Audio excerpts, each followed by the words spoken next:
अस्सलाम वालेकुम students. Taught series में क्वेश्चन नंबर 9 है डेफॉर्मेशन का। उसका पार्ट 3 हमने पढ़ना था। लाइबल और स्लैंडर में क्या डिफरेंस है उसको इलेबोरेट करना है।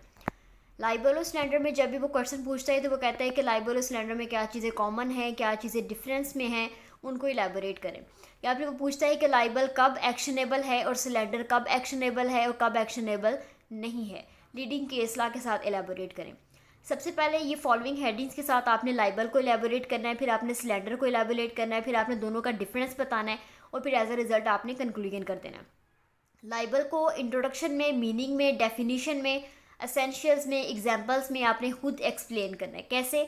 लाइबल क्या है? Written statement, written false statement.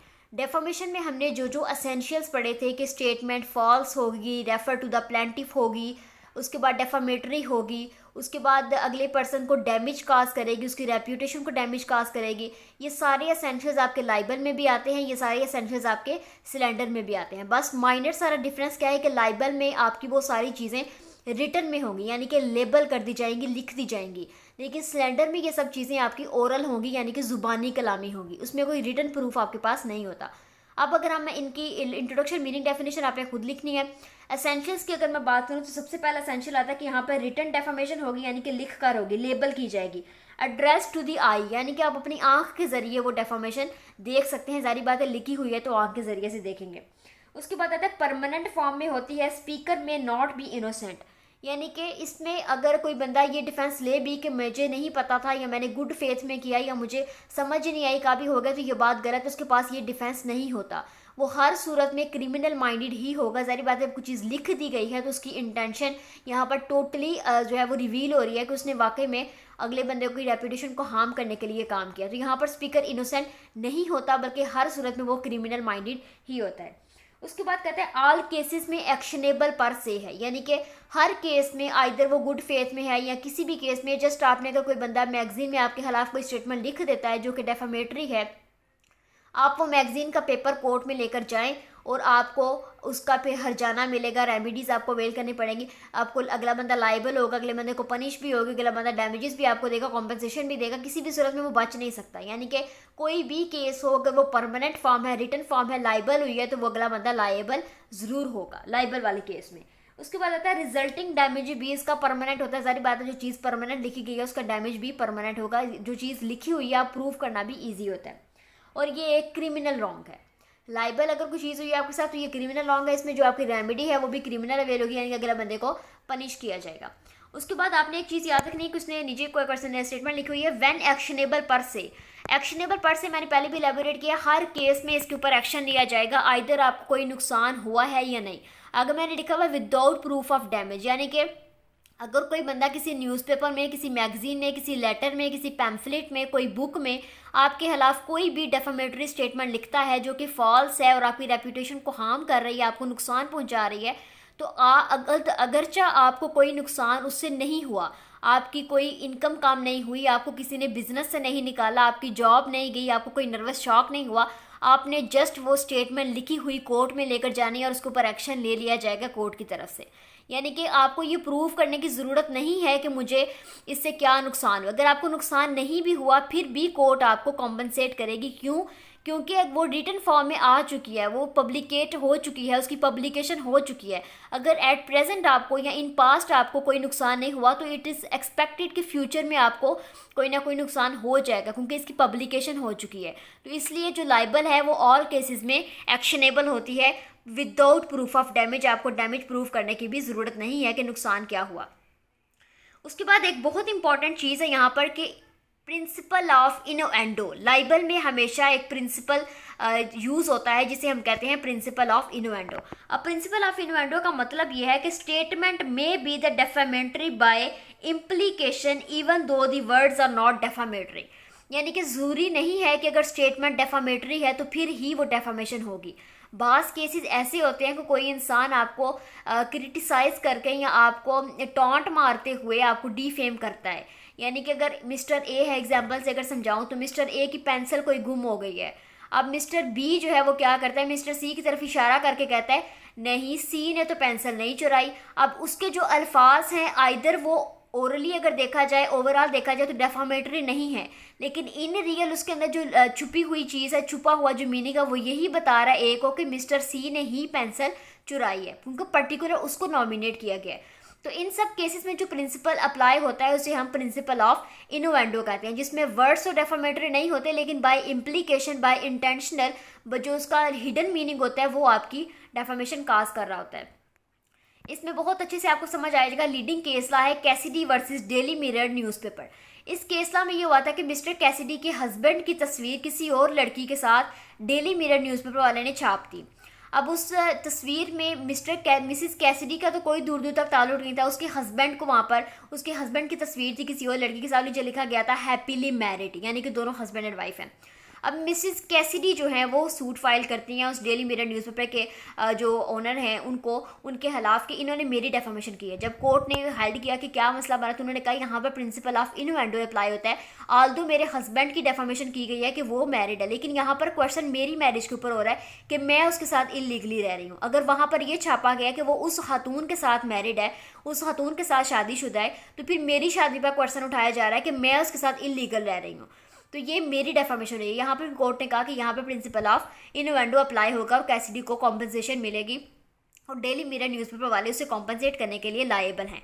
तो यहाँ पर जो कोर्ट की वर्डिंग थी, जो कोर्ट ने हेल्ड किया था, उन्होंने कहा था liability for liable does not depend on the intention of the defendant but on the facts of defamation. यानी कि जो डेफामेशन के वर्ड्स हैं वो जस्ट इसके ऊपर डिपेंड नहीं करते कि आपकी इंटेंशन क्या थी, आपने क्या सोचकर उसे पब्लिश किया, बल्कि जो वो चीज़ कन्वे कर रही है, जो लोग परसीव करेंगे पढ़ने के बाद, उसकी बेस पर देखा जाएगा कि डेफामेशन काज हुई है कि नहीं। अगर इस केस में समझाऊं फिर से, तो जो डेली मिरर न्यूज़पेपर वाले थे उन्होंने तो जस्ट मिस्टर कैसिडी की हस्बैंड की तस्वीर लगाई थी, उन्होंने तो बस ये फेक न्यूज़ फैलाई कि मिसेस कैसिडी का हस्बैंड जो है वो मैरिड है। उनको तो ये पता ही नहीं था कि इससे डेफामेशन किसकी काज हो रही है। तो यहाँ पर कोर्ट ने ये हेल्ड किया था कि जस्ट आपकी इंटेंशन मैटर नहीं करती, बल्कि आपकी स्टेटमेंट के नताइज भी मैटर करते हैं कि आपकी स्टेटमेंट क्या मैसेज कन्वे कर रही है। अब वहाँ पर मिसिस कैसिडी का पॉइंट भी वैलिड था कि यहाँ पर ये जो स्टेटमेंट है ये मेरी मैरिज पर क्वेश्चन उठा रही है, तो यहाँ पर मेरी डेफामेशन हुई है, तो इस चीज़ को प्रिंसिपल ऑफ इनुएंडो का नाम दिया गया। अब यहाँ पर आप डिफरेंट एग्जांपल्स लिखें तो यहाँ पर एग्जांपल इस प्रिंसिपल में ये भी आएगी कि बच्चों को कहा गया कि आप लावारिस हैं, या बच्चों को कहा गया है कि आप हराम किस्म से आए हैं, हराम है, तो यहाँ पर उनके जो पेरेंट्स हैं उनकी मैरिज पर क्वेश्चन उठाया गया है। इस चीज़ें यानी कि वो चीज़ें जो कि फिजिकली अपेयरेंस के साथ डेफामेटरी ना हो, फॉल्स ना हो, लेकिन उनका जो मीनिंग है वो फॉल्स वे में कन्वे हो रहा हो, तो वहाँ पे फिर हम कहते हैं प्रिंसिपल ऑफ इनुएंडो है, जो कि लाइबल में ज़रूर यूज़ होता है और सिलेंडर में यूज़ नहीं होता। अब यहाँ पर आप देखें, एक मैगजीन था और उसने पब्लिश की न्यूज़ के 2 सिस्टर और ब्रदर जो हैं वो इलेजिटिमेट चाइल्ड हैं। जैसे मैंने पहले बताया इलेजिटिमेट चाइल्ड है, तो उनके जो पेरेंट्स थे उन्होंने सू किया कोर्ट में कि यहाँ पर इन्होंने हमारी शादी पर क्वेश्चन उठाया कि हम लीगली मैरिड नहीं हैं, हमारे बच्चों को इलीगल करार देकर उन्होंने हमारी मैरिज पर क्वेश्चन उठाया। तो इन चीज़ों में आपका प्रिंसिपल ऑफ इनुएंडो जो है वो अप्लाई होता है। उसके बाद आपने बात करनी है सिलेंडर की। अब सिलेंडर को इंट्रोडक्शन, उसकी मीनिंग, उसकी डेफिनेशन, इन सब में मैंने आपको बता दिया पहले भी कि ओरल स्टेटमेंट यानी कि ओरल डेफामेशन, जो कि ज़ुबानी कलामी कोई इंसान आपके खिलाफ कहता है, पब्लिकेशन करता है 4-5 आदमियों तक की बात फैलाता है कि ये बंदा बद किरदार है, ये बंदा चोर है, ये बंदा करप्ट है, एक्सेट्रा, उसे हम कहते हैं कि ये सिलेंडर हुई है, सिलेंडर कर देता है, ठीक है। उसके बाद आपने बताना है कि इसकी अगर हम एसेंशियल्स की बात करें तो ये स्पोकन डेफामेशन है, यानी कि बोल कर की जाती है। एड्रेस टू ईयर यानी कि कानों के जरिए से आप इसे परसीव करेंगे कि हमारी डेफामेशन हुई है। ये परमानेंट फॉर्म में नहीं होती, ये आपको जैसे लाइबल है उसमें परमानेंट फॉर्म है, हार्ड कॉपी आपके पास होती है, लेकिन इसके अंदर आपको प्रूव करना भी ज़रा थोड़ा मुश्किल होता है। स्पीकर नॉट इनोसेंट, इसमें स्पीकर जो है वो इनोसेंट नहीं होता, कोई बात बोल के करेगा तो उसमें उसकी इनोसेंसी इन्वॉल्व नहीं होती। उसके बाद ये जो रॉन्ग है ये एक सिविल रॉन्ग है, यानी कि ये क्रिमिनल नहीं है। यहाँ पर माफ़ी उसको मिल जाती है डिफेंडेंट को, अगर वो अपॉलॉजी कर ले या वो कोई सिविल रेमेडी अवेल कर ले, या उसके कोई डिफेंसेस जो है वो इस तरह से आ जाए कि ये सिविल तरीके से है तो वो सिविल रेमेडी अवेल कर सकते हैं, ये सिविल रॉन्ग है। लेकिन ये स्पेसिफिक केसेस में एक्शनेबल होता है। लाइबल का हमने पढ़ा कि वो ऑल केसेस में एक्शनेबल है, लेकिन स्लेंडर में कुछ चीज़ें उन्होंने लॉ ने बताई, उन चीज़ों को आप प्रूव करेंगे तो फिर ही आपके लिए एक्शन होगा। जैसे मैंने पहले भी कहा कि ये हार्ड टू प्रूव है।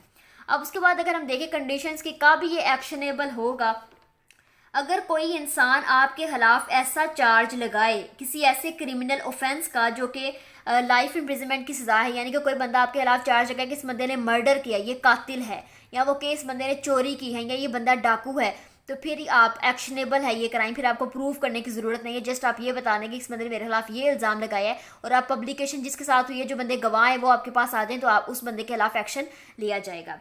उसके बाद अगर कोई बंदा आपके ऊपर कोई पर्टिकुलर डिजीज़ का इम्प्यूट लगाए, यानी कि वो कह दे इसे मिर्गी पड़ती है, या वो कह दे कि इसे टीबी है, या कोई ऐसी डिजीज़ जिसकी वजह से आपका रिश्ता आना मुश्किल हो जाए, या आपकी जॉब वगैरह आपको ना मिले, कोई बंदा कहे कि इसे पागलपन के दौरे पड़ते हैं और इससे आपकी जॉब, आपकी लाइफ मुश्किल हो जाए, तो फिर केसेस में भी आपको ज़्यादा प्रूफ करने की ज़रूरत नहीं है। आपका जो केस है वो एक्शनेबल हो जाएगा, अगला बंदा लायबल हो जाएगा। उसके बाद अगर कोई बंदा आपकी प्रोफेशन या आपके ट्रेड या आपके करैक्टर के ऊपर कोई ऐसा इल्ज़ाम लगाता है जिसकी वजह से आपकी रेपुटेशन, आपकी ज़िंदगी ख़राब हो जाए, तो इन केसेस में भी अगला बंदा लायबल हो जाएगा। अब बात है किन केसेस में एक्शनेबल नहीं होगा। अगर कोई बंदा कोई ऐसा लॉस के लिए आपको, यानी कि बहुत छोटा सारा इल्ज़ाम लगाए कि ये बंदे ने मेरे पैसे चुराए हैं, बहुत छोटे सारे लेवल के 10-20 रुपये, तो इन केसेस में फिर यूजुअली कोर्ट जो है वो आपको रेमेडी नहीं देती, अगले बंदे को वो लायबल करार नहीं देती। काइंड्स की बात करें तो सिलेंडर की दो काइंड्स होती हैं, सिलेंडर ऑफ टाइटल और cylinder of goods. Cylinder of title से क्या मुराद है? सिलेंडर ऑफ टाइटल का मतलब ये होता है कि अगर कोई बंदा आपके खिलाफ रिलेटिंग टू टाइटल कोई डेफामेशन काज करे, यानी कि गवर्नमेंट का टाइटल है गवर्नमेंट, तो कोई बंदा गवर्नमेंट के टाइटल के ऊपर बात करे कि इस बंदे का जो टाइटल है इसने ये कॉपी किया है, या ये बंदा नेगेटिव है, या बंदा इसको किसी भी गलत चीज़ें बनाता है, एक्सेट्रा, टाइटल के ऊपर सवाल कोई टाइटल के हवाले से कोई डेफामेशन काज करे, तो इसमें हम कहते हैं कि ये सिलेंडर ऑफ टाइटल है। और सिलेंडर ऑफ गुड्स ये है कि उसकी चीज़ें जो वो बनाता है, जो प्रोडक्ट वो बनाता है, उन चीज़ों में कोई डिफॉल्ट निकाल दे, वो कि इनके बर्गर जहरीले हैं, या इनका पिज़्ज़ा खाने से अगला बंदा मर गया, या कोई और प्रोडक्ट किसी भी हवाले से, तो उसे हम सिलेंडर ऑफ गुड्स कहते हैं। तो ये आपका ओवरऑल क्वेश्चन था, बहुत इंपॉर्टेंट क्वेश्चन है लाइबल और सिलेंडर में डिफ्रेंशिएट करना। और जब भी ये क्वेश्चन आएगा पहले आपने लाइबल को फुली इलेबोरेट करना है 9 हेडिंग्स के साथ, फिर आपने सिलेंडर को फुल इलेबोरेट करना है 8 हेडिंग्स के साथ, फिर आपने दोनों में लाइन लगा कर बताना है कि लाइबल और सिलेंडर में क्या डिफरेंस है। यानी कि लाइबल के एसेंशियल्स क्या हैं कि वो रिटन फॉर्म में होगी डेफामेशन, सिलेंडर में क्या है स्पोकन फॉर्म में डेफामेशन होगी। लाइबल परमानेंट फॉर्म में डेफामेशन है, सिलेंडर जो है वो नॉन परमानेंट फॉर्म में है। लाइबल जो है वो ऑल केसेस में एक्शनेबल होती है विदाउट प्रूफ ऑफ डैमेज, लेकिन सिलेंडर में कुछ केसेस हैं जिनके अंदर वो एक्शनेबल होती है, कुछ केसेस में एक्शनेबल नहीं होती है। अगर कोई बंदा आपके ऊपर कोई इल्ज़ाम लगा दे किसी खास बीमारी का, कोई ऐसे ऑफेंस का जो कि बहुत हार्श किस्म का, मर्डर वगैरह, डकैती वगैरह का है, तो फिर इन केसेस में आपको वो एक्शनेबल हो जाएगी, अदरवाइज वो एक्शनेबल नहीं होती है, कि माइनर सारा इम्प्यूटेशन है। प्रिंसिपल ऑफ इनवेंडो की बात करें तो लाइबल में वो प्रिंसिपल अप्लाई होता है, लेकिन सिलेंडर में वो प्रिंसिपल अप्लाई नहीं होता।